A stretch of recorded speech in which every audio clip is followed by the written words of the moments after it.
Welcome to Pixel Parenting, where we talk about science-based tools, challenges, and opportunities of raising children in today's tech-driven society. I'm your host, Patricia Cangas, a digital marketer, former video game professional, and holder of a master's degree in educational studies by Johns Hopkins University. Welcome to the second episode of the AI Dialogues Gaming Edition. I'm excited to bring you something a little different. This is a conversation, totally experimental, between two AI agents. I've trained the AI agents with all the research papers and videos with experts on video game addiction, psychology, and related topics, everything that I've studied during the last 3 years. So I've read all of those research, so I know what the content says.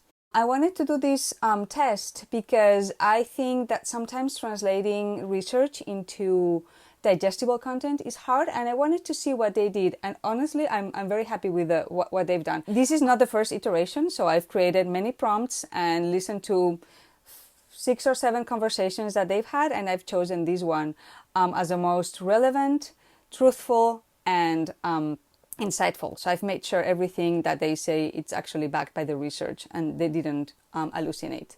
So just a quick note before we dive in, while John and Katie's perspectives are grounded in research and expert insights, and I've made sure that they actually are solid and backed by research, these AIs are not a substitute for personalized advice. Always consider consulting a professionals or the school or somebody if you think you have a serious issues with video games or video game addiction.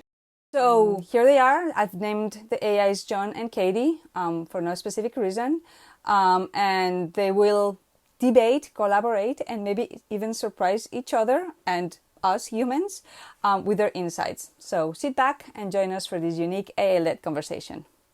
All right, parents.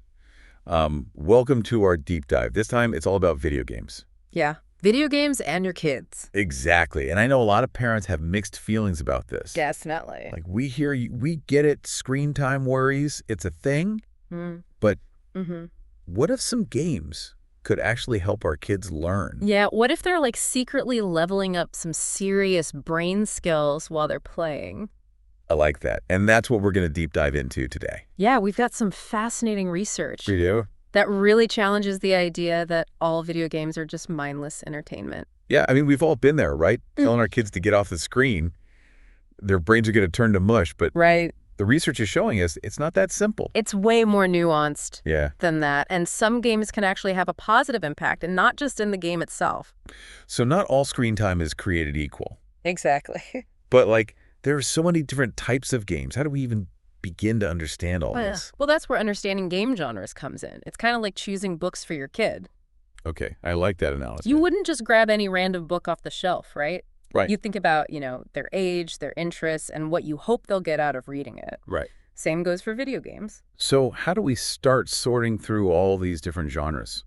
Well, let's start with 2 big ones that most parents are probably pretty familiar with: action games and strategy games. Okay. So action games, all about, fast reflexes, hand-eye coordination, reacting quickly to what's happening on the screen. So things like first-person shooters. Exactly. Those racing games, even those crazy cooking games that make you sweat. Oh, yeah. The ones that make me jump every time there's a loud noise. Exactly. And while they might not be teaching your kid how to, file their taxes or anything, they are honing some pretty important skills.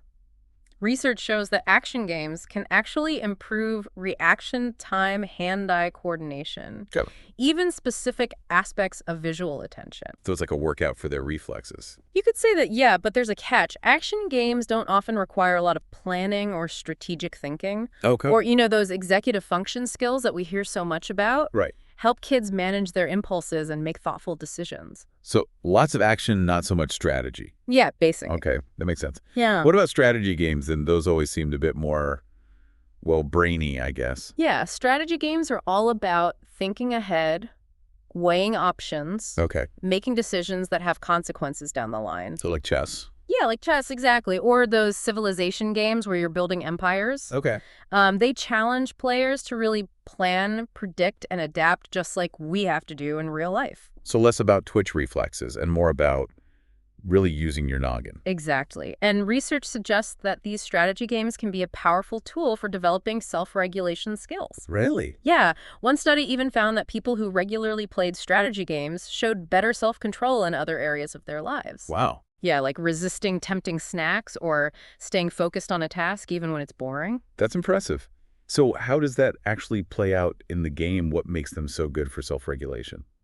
Well, think about how strategy games work. You have to think several steps ahead. Okay. Weigh the pros and cons of different options and delay gratification to achieve a bigger goal. So you can't just go in guns blazing. You have to think it through. Exactly. You got to plan, you got to be patient.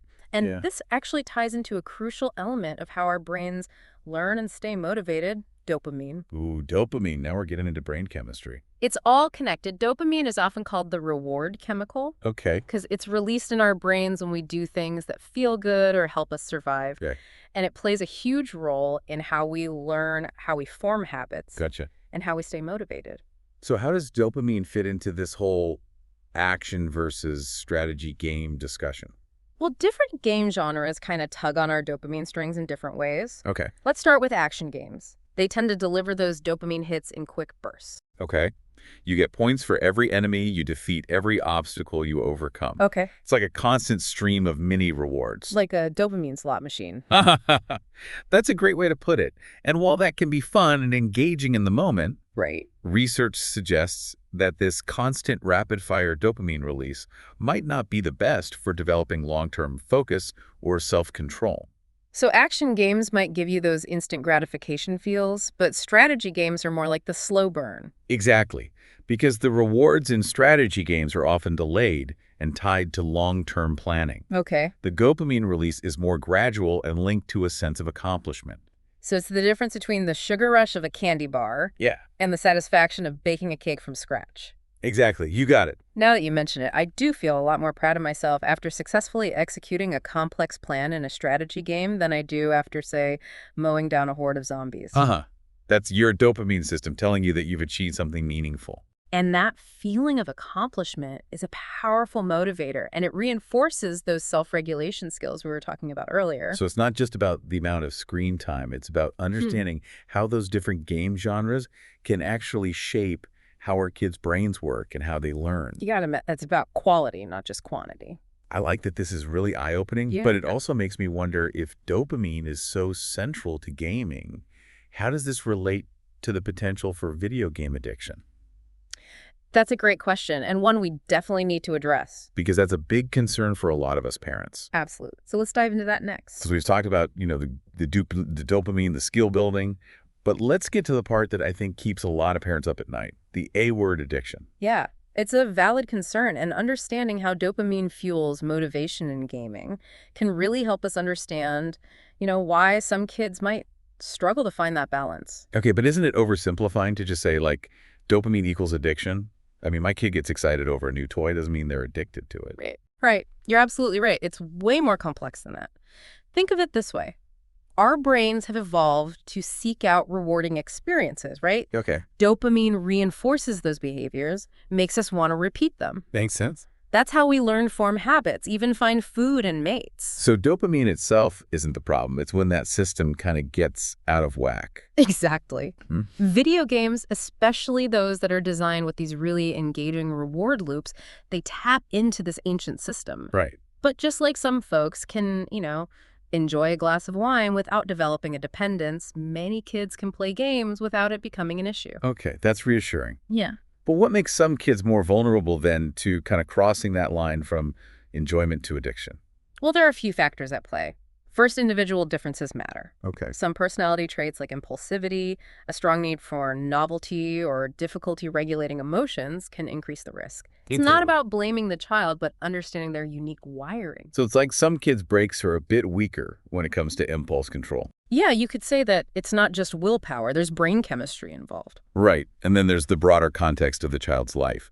Are they struggling with anxiety, depression, social difficulties? Exactly. Sometimes excessive gaming is a symptom of underlying issues, Okay. a way to cope or escape. So it's like saying, Don't just blame the game. Look at the whole picture. The whole picture, exactly. Of what's going on in that kid's life. Yes, and that's where the parent's role becomes so crucial, being attuned to your child's behavior. Okay. Are their grades slipping? Are they withdrawing from family or friends? Are they irritable when they're not gaming? These could be signs that gaming is filling a void that needs addressing. Those are really helpful red flags to watch for. Yeah. But it also sounds like we need to be careful not to overreact. Not every kid who loves video games is on the road to addiction, right? Absolutely. It's about finding a healthy balance. And that's where understanding those genre differences we discussed earlier can be really helpful. You know, if you notice your child is really gravitating towards those action-heavy games with those rapid dopamine hits, right, maybe encourage them to try some strategy games as well. So broadening their gaming horizons could actually be part of a healthy approach. Exactly. Remember, strategy games encourage planning patience, self-regulation skills that are valuable not just for succeeding in the game, but in navigating real life too. Like diversifying their gaming diet, making sure they're getting a good mix of cognitive nutrients. I like that. Exactly. But what about the social side of gaming? Yeah, that's a big one. A lot of parents, myself included, worry that those online interactions aren't real social connections. Right, because how much are they really interacting when they've got their headsets on? Right, but we can't dismiss the social value of these online gaming communities, especially for kids who might struggle with social anxiety or find it hard to make friends in person. But for some kids, it's a safe space to kind of practice those social skills. Exactly, without the pressure of face-to-face interaction. They can collaborate towards goals, practice communication, even develop leadership qualities within these online spaces. That's interesting. Of course, it's crucial to make sure that those interactions are positive and supportive, just like we do in the offline world. Right. So we're not saying all online interaction is bad. It's Yeah. about being aware and involved. Exactly. And speaking of involvement, you mentioned parental mediation earlier. Can you expand on what that looks like in practice? Sure, parental mediation is really about being actively involved in your child's gaming experience. Okay. Not in a controlling way, but in a supportive and informed way. So more like a coach than a referee. That's a great way to put it.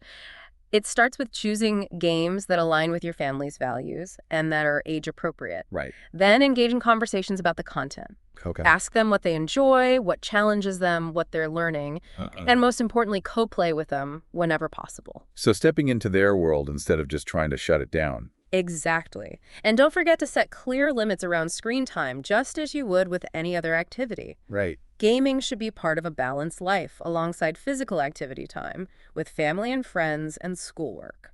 This has been so helpful in kind of reframing my thinking about video games. It's not about fearing the screen. It's about equipping ourselves with knowledge and understanding so we can guide our kids towards a healthy and balanced relationship with gaming. I love that. And you know, who knows? You might even discover you enjoy some of those games yourself. That's actually a great point. This whole conversation has got me thinking about the games I used to play as a kid. Hours spent building cities in SimCity. Oh, yeah. Trying to create the perfect utopia. And you were engaging with those same strategic thinking and problem-solving skills we've been discussing, making decisions, managing resources, seeing the consequences play out. You're right. It was never about learning. At the time, it was pure fun. But looking back, I can see how those games might have shaped my interests and maybe even some of my skills. And that brings up a fascinating question. How might our kids' gaming choices today be shaping their interests and skills for the future? Yeah, and it makes me think about those, like, choose-your-own-adventure books I used to devour as a kid. Oh, yeah? Like, I was obsessed with those. I loved those, too. Just the idea that you could, like, shape the story with your decisions was so captivating. What's so fascinating is you were essentially engaging in a very early form of interactive storytelling. Oh, wow, yeah. Which is like a core element of so many video games today. That's true. You were making choices, experiencing consequences, learning how to navigate a complex narrative space. And it sparked a lifelong love of reading and storytelling for me. Makes me wonder if the immersive worlds and interactive narratives of today's games could be sparking similar passions in our kids. It's definitely possible. And that's where those open conversations we keep talking about become so crucial. Let's ask our kids what stories they're drawn to in games, what characters resonate with them, what choices they're making, and why. We might be surprised by, the depth of their engagement and the insights they're gaining. Instead of just seeing it as screen time, we can see it as like a window into their imaginations. Yeah. And a potential springboard for deeper conversations about literature history, even ethics. Exactly. Video games can be powerful tools for exploring these complex themes. Right. And sparking discussions about values, morality, the human condition, and let's not forget the creative potential of games. So many games allow players to build, design, create their own worlds. It fosters a sense of agency and innovation. So those kids who spend hours crafting elaborate structures in Minecraft or composing music in a game, they might be tapping into some real creative talents that they can carry into other areas of their lives. Absolutely. And this creative exploration can extend beyond the game itself. Really? You know, a lot of kids are inspired by their favorite games to write fan fiction, create art, even learn to code their own games. So it's like these games are sparking a whole ecosystem of creativity and learning that goes way beyond the screen. Exactly. And it all circles back to the core message of this deep dive. Let's shift our perspective on video games. Okay. Let's see them not just as potential distractions, but as powerful tools for learning, connection, and creative expression. I think that's a great takeaway. It's about understanding the nuances, engaging with our kids about their gaming experiences, and guiding them towards a healthy and balanced relationship with this incredibly influential form of entertainment. Couldn't have said it better myself.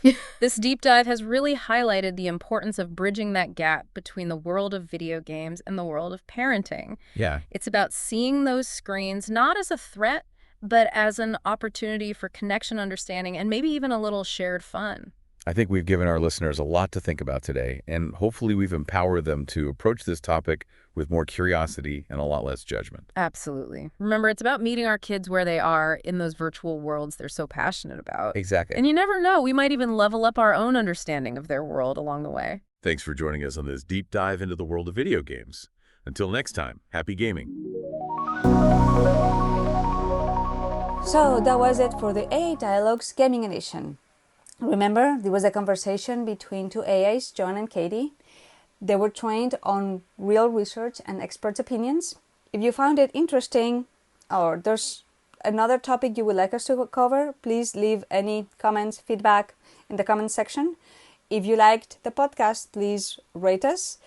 And if you have friends that you think might find it useful, please share it with them. Thank you for listening. And as always, we're here to help navigate the ever-evolving world of gaming at home. And then until next time, keep fostering those healthy habits, stay informed, and enjoy gaming as a family.